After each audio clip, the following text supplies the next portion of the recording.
Cup চা হলে কিন্তু মন্দ হয় না। এখন বেশ ঠান্ডা ঠান্ডাই পড়ে সকালের দিকে, তো 1 কাপ চা বানিয়ে নিলাম আর সেই সাথে একটা পরোটা নিয়ে নিব। চা আর পরোটা দিয়ে আজকে নাস্তাটা করে নিব। আসসালামু আলাইকুম এভরিওয়ান, কেমন আছেন সবাই? আশা করছি সবাই খুব ভালো আছেন, সুস্থ আছেন। এই তো সকালের নাস্তা রেডি করে নিলাম। পরোটাটা অবশ্য মা বানিয়ে নিয়েছিল। আমি এখন 1 কাপ চা বানিয়ে নিলাম, সাথেই পরোটাটা নিয়ে নিলাম। এটা দিয়ে সকালের নাস্তা করে ফেলবো। আর আজকে টুকিটাকি যে কাজগুলোই করি শেয়ার করব আপনাদের সঙ্গে। আশা করছি আপনাদের কাছেও ভালো লাগবে। তো নাস্তা করার পর এখানে রুমে চলে আসলাম, এসে খাটটাকে একটু গুছিয়ে নেব। যেহেতু শীতের সময় তো কম্বল নামিয়ে নিয়েছিলাম। তো এত বেশি অবশ্য শীত পড়ে নাই, হালকা শীত আছে। তো এই শীতের ভিতরে আসলে এই পাতলা কম্বলগুলোই চলে। তো এখানে 2টা কম্বল নামিয়ে নিয়েছি আর এই কম্বলগুলো এখন ভাঁজ করতে হবে।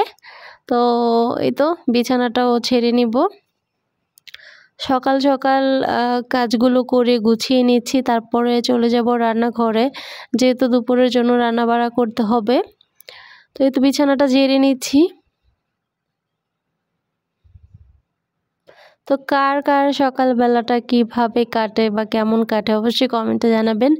এই তো এখানে একটা কয়েন প্ল্যান্ট অনেক দিন ধরে খুঁজছিলাম, আমি বাসার জন্য কিনবো করছিলাম। তো কয়েন প্ল্যান্টটা আমি মিরপুর 10 ওই দিন গিয়েছিলাম, তো এখানে পেয়ে গেছি। তো এখান থেকে নিয়ে এসেছিলাম, তো নিয়ে আসার পরে ছোট্ট টবে কিছু লাগিয়েছি। তো অনেক ভালো লাগতেছিল, বাট ভাগ্যটা খুবই খারাপ। এটা গতকালকে আমি রোদ দিয়েছিলাম, তো রোদে দেওয়ার পরে একদমই দেখলাম যে শুকিয়ে গিয়েছে।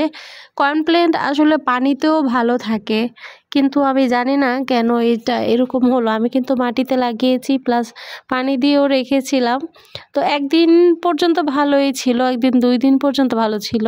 পরের দিন যখন আমি ভাবলাম যে একটু রোদ দিই, রোদ দিলে হয়তো বা গাছটা ভালো হবে। তো রোদ্রে দেওয়ার পরে দেখলাম যে গাছটা একদম শুকিয়ে গেছে। আমি জানি না এটা আবারও ভালো হবে কিনা। তো আবার রুমে নিয়ে এসে রেখেছি। আর এদিকে দুপুরে রান্নার জন্য আমি ফ্রিজ থেকে মাংস বের করে নিয়েছি।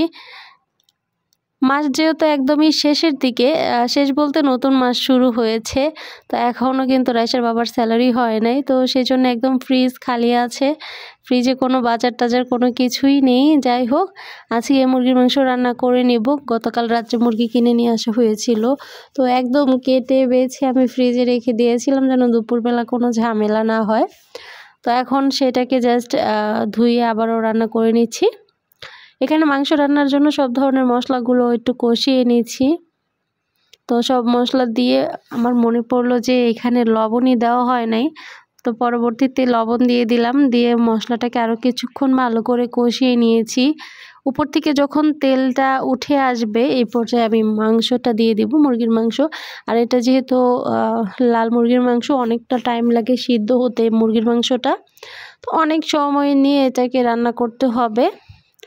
এই তো সবগুলো মাংস দিয়ে দিলাম।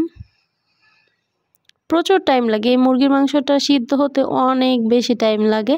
তো আজকে একদম সব কিছু চামড়া টামড়া সহই আমি একবারে রান্না করে নিচ্ছি।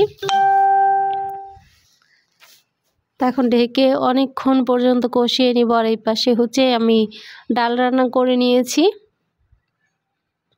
একটু ঘন করে ধনিয়া পাতা কাঁচামরিচ দিয়ে আমি একটু ডাল রান্না করে নিয়েছি, যেহেতু রাজ ডালটা পছন্দ করে ইদানিং। ও ডাল ইদানিং খাচ্ছে আর কি, আগে এত বেশি খেত না। সেই সাথে হচ্ছে সকালবেলা রাইসার বাবা শাক পাঠিয়েছিল।